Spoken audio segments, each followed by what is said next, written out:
Evangelho, quarta-feira da 22ª semana do Tempo Comum. O Senhor esteja convosco, Ele está no meio de nós. Proclamação do Evangelho de Jesus Cristo segundo São Lucas. Glória a vós, Senhor. Naquele tempo, Jesus saiu da sinagoga e entrou na casa de Simão. A sogra de Simão estava sofrendo com febre alta e pediram a Jesus em favor dela. Inclinando-se sobre ela, Jesus ameaçou a febre e a febre deixou. Imediatamente ela se levantou e começou a servi-los. Ao pôr do sol, todos os que tinham doentes, atingidos por diversos males, os levaram a Jesus. Jesus colocava as mãos em cada um deles e os curava. De muitas pessoas também saíram demônios, gritando: Tu és o Filho de Deus. Jesus os ameaçava e não os deixava falar, porque sabiam que ele era o Messias. Ao raiar do dia, Jesus saiu e foi para um lugar deserto. As multidões o procuravam e, indo até ele, tentavam impedi-lo que os deixasse. Mas Jesus disse: Eu devo anunciar a boa nova do reino de Deus também a outras cidades, porque para isso é que eu fui enviado. E pregava nas sinagogas da Judéia. Palavra da salvação. Glória a vós, Senhor. Quarta-feira da 22ª semana do Tempo Comum, em nome do Pai, do Filho e do Espírito Santo. Amém. Queridos irmãos e irmãs, a Santa Liturgia nos dá a oportunidade de continuarmos a meditação sobre o 4º capítulo do Evangelho de São Lucas, na sequência ao texto de ontem, em que o Senhor realiza um exorcismo impondo-se contra o poder das trevas e estabelecendo definitivamente o reino da graça, ou seja, o tempo da libertação, o tempo da vitória contra toda obra maléfica. O segundo momento na narrativa de Lucas é o Senhor se impondo contra a doença, ou seja, contra o sofrimento físico.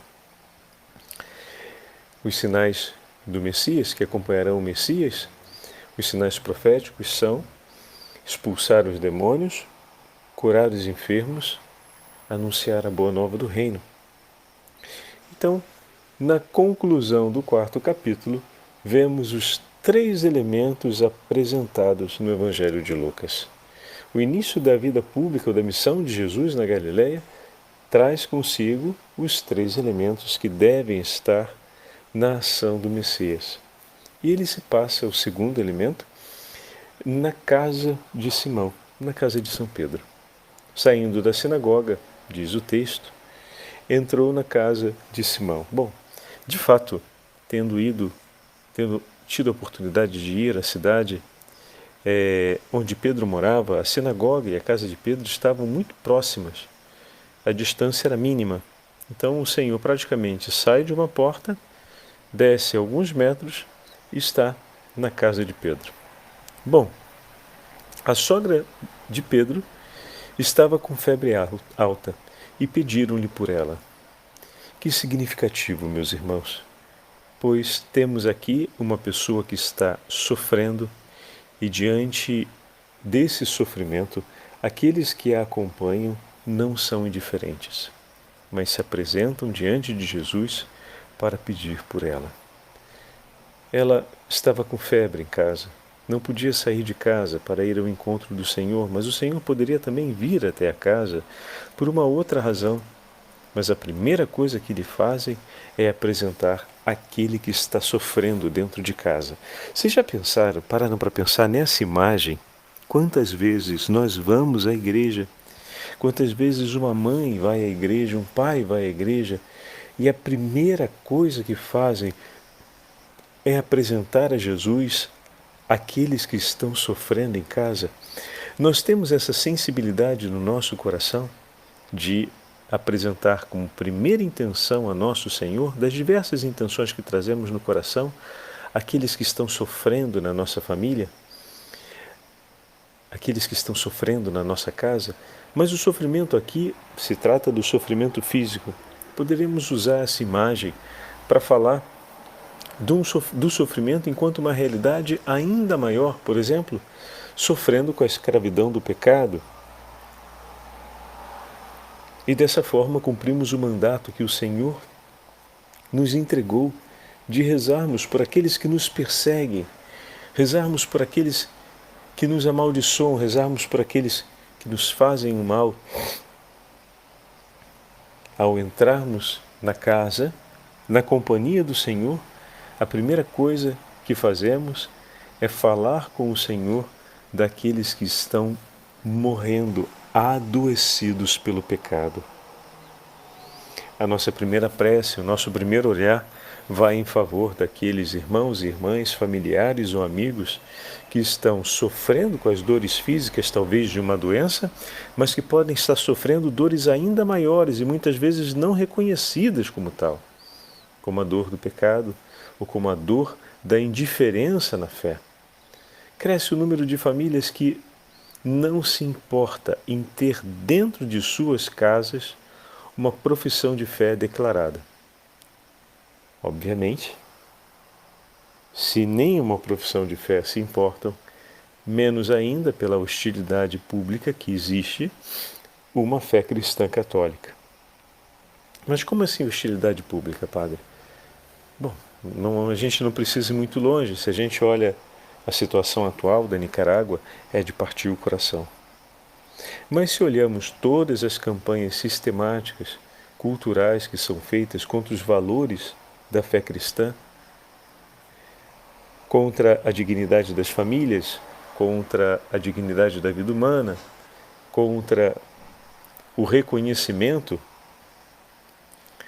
de uma fé que se concretiza no exercício e na excelência da caridade pública, que muitas vezes é vetada, limitada, perseguida em alguns contextos. A Igreja, que sempre foi promotora da caridade, em muitos contextos está vetada de poder realizar qualquer tipo de ação de caridade.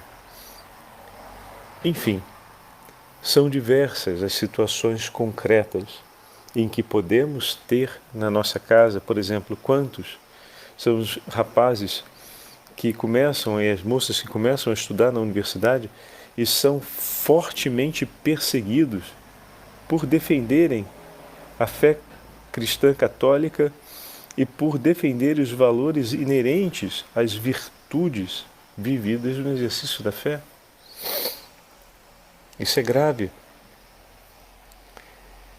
E muitos terminam deixando mesmo de praticar, de viver a fé e, por fim, terminam também abandonando a profissão de fé. Mas como assim, Padre Fábio, abandonando a profissão de fé? Todos falam, não, mas eu me lembro, minha família é católica, minha avó é católica, minha tia ia à igreja sempre, com frequência. Mas essa é a experiência delas. E a sua hoje? Essa está morrendo. Essa está deixando de acontecer. Essa está se perdendo. E isso é grave. Porque assim como o amor não se mantém sem a partilha da vida e a divisão da companhia do outro, o abraço, o beijo, a presença juntos, assim um casal nutre o relacionamento e a vida amorosa entre eles, da mesma forma, a experiência de fé exige um espaço de convívio com aquele com quem nos relacionamos, uma vez que ela não é um ato teórico, como já falamos. Então exige esse tempo de convivência, de proximidade, de conhecimento, de contato, né? Esse tempo de uma intimidade mais restrita, mais profunda, né? Mais reservada, como por exemplo um retiro, um recolhimento a mais durante um tempo da Santa Missa, ou num dia de oração pessoal. Então, são necessidades, não se vive a fé sem essas experiências. Do contrário, a gente vai transformando a fé num conjunto de ideias ou de proposições racionais, mas que não sustenta e nutre de fato a vida, a luz da vocação, a eternidade a qual estamos chamados, queiramos reconhecer ou não, né? Que muitos não reconhecem ou não pensam que a nossa vida é de fato eterna. Quer acredite, quer não acredite, ela é. Porque assim o Senhor a fez, né? Então, quando temos uma grande quantidade de homens e mulheres que ignoram ou que passam a ignorar isso, como sofre a nossa sociedade, como temos dentro da nossa casa, sociedade civil, ou dentro da nossa casa, família, homens e mulheres febris. A febre causa essa paralisia, esse torpor, essa perda de ânimo pela vida, essa perda de atividade. A febre paralisa as ações. Então, quantos são os homens na nossa sociedade, as mulheres na nossa sociedade, nas nossas famílias, que estão vivendo essa febre espiritual? Então, a imagem de hoje é muito forte, porque o Senhor não veio somente para realizar a cura física. A cura física é um dos sinais messiânicos, mas a grande obra messiânica é a salvação da criação. Arrancar o homem da morte eterna, ou seja, de perder nessa vida definitivamente os dons e os tesouros da vida divina que nos foram oferecidos e desse modo viver a eternidade como uma eternidade de morte e não na comunhão com Deus. Isso é gravíssimo. E hoje o Evangelho nos fala sobre isso, sobre a ida para junto do Senhor, para trazer o Senhor junto daqueles que mais precisam. E o Senhor imediatamente age entrando na casa e impondo as mãos, ou melhor, ele inclinou-se para ela e conjurou severamente a febre para que a deixasse. O Senhor foi firme contra esse torpor. E nós poderemos dizer que o Senhor foi firme contra tudo aquilo que leva o homem a ficar febril. E imediatamente a febre a deixou. E quando isso aconteceu, ela se colocou a serviço. Como a caridade depende de fato do vigor da fé. Como a caridade, para ser realizada, supõe que o coração seja retirado, seja trazido para fora desse torpor espiritual. Por isso peçamos ao Senhor, elimina, Senhor, o torpor que adoece a minha família, essa pessoa em particular, a nossa sociedade, mas ao mesmo tempo multiplica as obras de caridade e de serviço no coração daqueles que não estão com febre. Multiplica, Senhor, essa disposição para que a nossa vida seja imediatamente uma vida pelo exercício da caridade, pelo exercício do serviço. Imediatamente ela se levantou e se pôs ao serviço. Nós estamos rezando, pedindo que o Senhor tire os nossos irmãos desse torpor, como o Padre estava falando na meditação. Mas e nós que estamos, digamos assim, nós que já estamos fora dele, é preciso pedir diariamente que o Senhor aumente o vigor da caridade. Aumente de maneira que o serviço possa acontecer. O serviço pelo próximo, o amor pelo próximo, o cuidado pelo próximo. Vejam, São João Crisóstomo, em um de seus textos sobre o Evangelho de São Mateus, escreve a respeito desse cuidado, falando sobre a caridade. Ele diz assim: queres honrar o corpo de Cristo? Não o desprezes quando nu. Não o honres aqui com vestes de seda e abandones fora no frio e na nudez o teu irmão que está na aflição e na pobreza. Pois aquele que disse, isto é meu corpo, e confirmou com o ato a palavra, é o mesmo que falou, tu me vistes faminto e não me alimentastes. E o que não fizeste a um desses mais pequeninos, não o fizestes a mim. Este não tem necessidade de vestes, mas de corações puros. Aquele, porém, precisa de grande cuidado. Perceberam a imagem que ele fez entre a Santa Eucaristia, que é o corpo de Cristo, isto é o meu corpo, o próprio Senhor instituindo a Eucaristia, e depois as duas imagens do Evangelho de Mateus, do capítulo 25, onde o Senhor fala a respeito da parábola do rei, né? Onde foi que me vistes? E o rei disse: toda vez que fizestes a um desses pequeninos, foi a mim que fizestes. E ele usa: me vistes faminto e me destes de comer. E dessa forma São João Crisóstomo coloca as duas realidades lado a lado. Nós que tomamos parte no corpo de Cristo pela Santa Eucaristia, precisamos abraçar o corpo de Cristo, que é o irmão mais pobre, amado por Ele, desejado por Ele, passando por necessidade. Todo aquele que ama Jesus e o busca tem o coração disposto a ser o socorro de Jesus por aqueles que estão ao seu lado. Como poderíamos amar e receber o Senhor se deixamos o irmão do lado? O corpo do Senhor, a Ele, a Santa Eucaristia, ofereçamos as vestes de um coração puro que o recebe no seu íntimo. E pelo nosso irmão que está sofrendo, também corpo de Cristo, porque é membro da Igreja, ofereçamos para eles os recursos e os bens que o Senhor disponibilizou por nós, através da caridade e da esmola, para que também ele seja acolhido com honra, da mesma forma como o Senhor na Santa Eucaristia é acolhido com alegria e com honra. Aprendamos, portanto, continua São João Crisóstomo, a raciocinar e a reverenciar a Cristo como é agradável a Ele.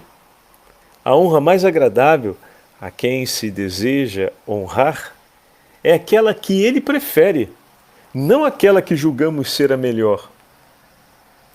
Pedro, por exemplo, julgava honrá-lo, não permitindo lavar-lhe os pés.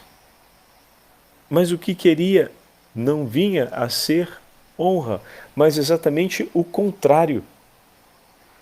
Assim, honra-o tu com a honra prescrita em lei, distribuindo tua fortuna com os pobres. Deus não precisa de vasos de ouro, mas de almas de ouro. Como é forte essa palavra, né? Queremos honrar o Senhor como acreditamos ser justo, mas a honra mais agradável a Ele é honrá-lo do modo como Ele prefere ser honrado. E aí vem agora São João Crisóstomo e diz, então vamos pegar o que Ele deixou no Evangelho, honremos entregando o que temos em favor dos nossos irmãos. Que proveito haveria se a mesa de Cristo está coberta de taças de ouro e Ele próprio morre de fome? Junta cada um dos irmãos que estão à volta dessa mesa, sacia primeiro o teu irmão que está faminto e depois, do que sobrar, adorna sua mesa, a casa, fazes um cálice de ouro e não dás um copo de água? Mas o que isso significa? Que necessidade há de cobrir a mesa com véus, tecidos de ouro, cálices de ouro, se não concedeis nem mesmo uma coberta necessária ao teu irmão que passa frio ou um copo de água àquele que está sedento? Que lucro haverá em agir assim? Dize-me, se vês alguém que precisa de alimento e deixando-o lá, vais rodear a mesa de ouro e de outras farturas, será que te agradecerá? Ou ao contrário, se indignará o teu Senhor, quando poderias tirar de tua própria mesa para fazer uma mesa em favor do teu irmão? Que forte, né? Que acontecerá se ao vê-lo coberto de andrajos e morto de frio, deixando de dar as vestes, mandas levantar colunas douradas, declarando fazê-lo em honra ao Senhor? Não se julgaria isso objeto de zombaria e extrema afronta diante dos olhos do teu Senhor? tira das colunas e veste o teu irmão para que ele se erga com a dignidade de uma coluna no templo de Deus. Pensa também isto a respeito de Cristo. Quando errante e peregrino, vagueou ele sem teto e muitas portas não lhe foram abertas.